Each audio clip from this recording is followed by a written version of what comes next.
tell us a little bit about the presentation you're giving today here at Rural Roots Canada Ag Days. All right, what we're doing today, I'm going to be talking about, the title of the talk is Dollars and Cents of Grazing, what pays and what doesn't pay. And so I'm going to be talking about practices that consistently have a good payback in the particularly beef sector, grazing sector, and I'll talk about some of the things that don't pay and ultimately lead to the failure of a lot of ranches because people think it's what they're supposed to do, but it really doesn't pay. Without going into too much depth here, because they should come out and see you present on this, what are some tips that you can give producers of things that pay and don't pay? Okay, well, one of the most obvious ones is extending the grazing season because very often the most expensive part of being in the cow-calf business is winter feed costs. So if we can extend the grazing season, reduce the amount of stored feed, that always helps.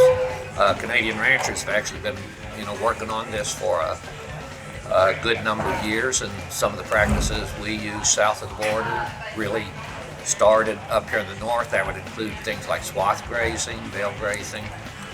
So we'll touch on extending the grazing season and then also increasing the carrying capacity of your land through changes in management.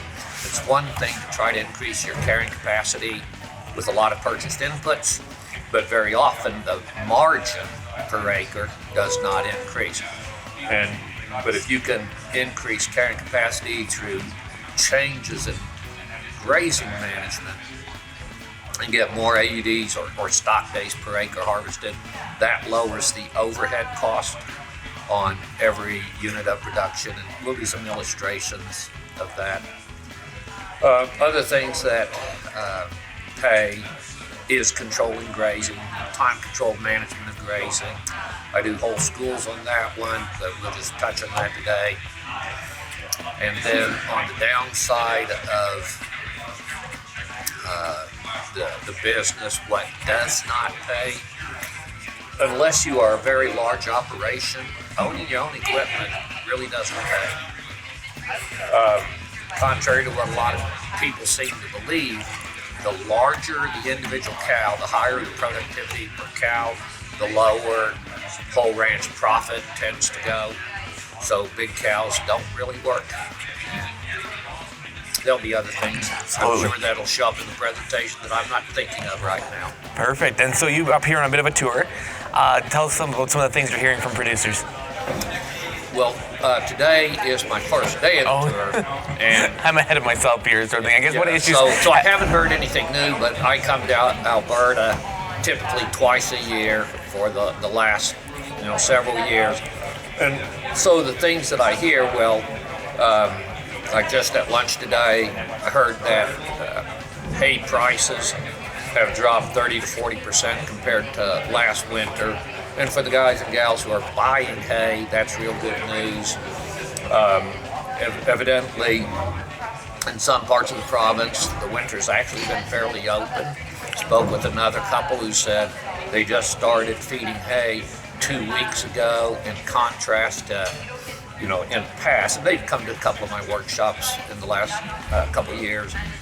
They used to start feeding hay typically in early to mid-November, and so this year they've made it all the way to the end of January before they fed any hay. So I'm hearing those sorts of things.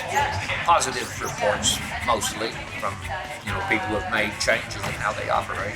Excellent. And I guess if anyone wanted more information about you and your school sort of thing, where can they find that?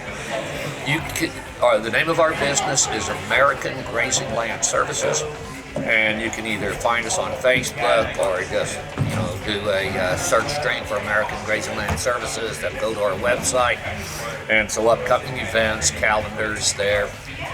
Besides doing this consulting, speaking part of the business, we also are a retail product business selling electric fencing, stock water supplies, forage seed, though we generally, because of the import-export regulations, seed is not something that we care to try to sell in Canada. You have young producers work here, don't go through the hassle of getting that across the border. But Jim, thanks so much for this, and thanks for coming up. You betcha.